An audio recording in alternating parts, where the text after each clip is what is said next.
ইদ্রিস আলাইহিস সালাম মরছে, কে বলছে? উনিও মরেছেন। তবে ওনার মৃত্যুর আজীব এক ঘটনা আছে, অনেক লম্বা কথা। এক ফেরেশতার সাথে ওনার বন্ধুত্ব হয়েছিল, বলেছিলেন আমি আকাশ দেখতে চাই, আল্লাহর কাছে অনুমতি চাই। আল্লাহ বলল ঠিক আছে, ইদ্রিসকে আকাশে ঘুরাও।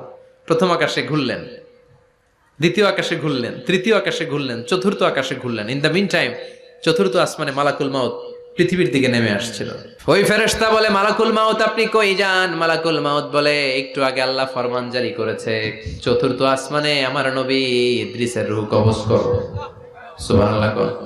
আমি বললাম আল্লাহ আপনার পাঠানো নবী সাইয়েদনা ইদ্রিস থাকে দুনিয়ায়, চতুর্থ আসমানে পামু কই? আল্লাহ কয় কথা নাই, দৌড় দে। আমি দৌড় দিলাম, এসে দেখি ইদ্রিস আলাইহিস সালাম এখানে রেডি। সুবহানাল্লাহ। ওয়া রাফা'নাহু মাকানান আলিয়্যা। ইদ্রিস আলাইহিস সালামের রূহ কবজ দুনিয়ায় হয় নাই, চতুর্থ আকাশের মধ্যে হয়েছে। একটু চিৎকার করে পড়বেন সুবহান।